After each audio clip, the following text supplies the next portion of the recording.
Le 83e joueur mondial a battu en 2-7, le Croate Marin Cilic, 5e mondial, lors des quarts de finale du Masters de Paris, le 3 novembre.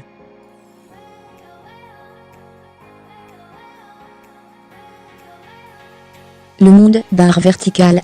Mise à jour, les espoirs les plus fous sont désormais permis pour le Français, car le tournoi a été privé de sa dernière tête d'affiche, l'Espagnol Rafael Nadal, contraint de renoncer à cause d'une blessure au genou.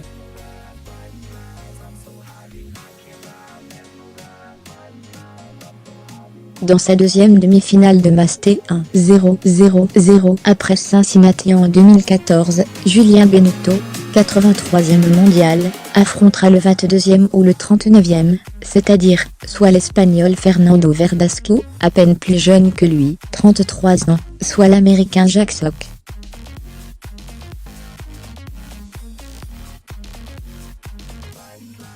Une finale serait sa 11e sur le circuit ATP, et de loin la plus prestigieuse. Il a perdu les 10 premières.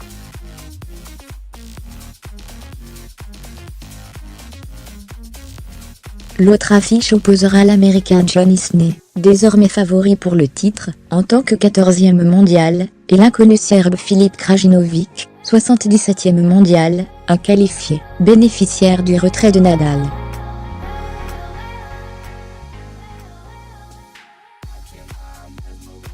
Benneteau, qui joue grâce à une wildcard, a éliminé le Belge David Goffin, Modis, en 8e de finale, et son compatriote Jo-Wilfried Tsonga au tour précédent.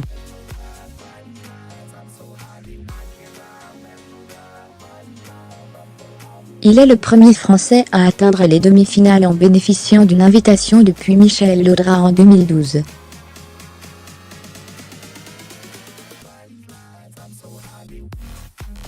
Difficile de croire qu'il y a 18 mois, le Bressan était classé 696e mondial après une opération à l'adducteur qui l'avait tenu longtemps écarté des cours, en 2015 et 2016.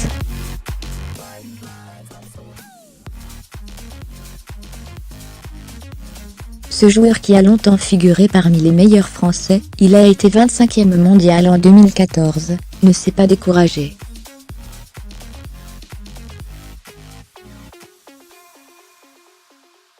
Il est revenu sur le circuit au prix d'une pénible rééducation. Benneteau a mal démarré le match, et a dû sauver une balle de premier set à 5-3, double faute, après avoir été mené 5-2.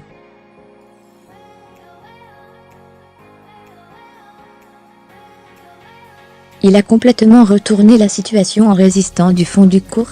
J'étais déjà content après Goffin, mais là j'ai encore haussé mon niveau physique et mental, a-t-il dit au public de Bercy.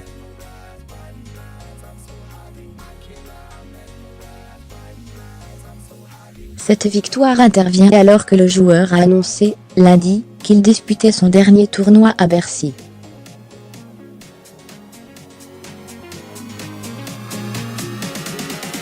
Il a expliqué vouloir prendre sa retraite sportive courant 2018, et que seule une année exceptionnelle pourrait le faire revenir sur sa décision.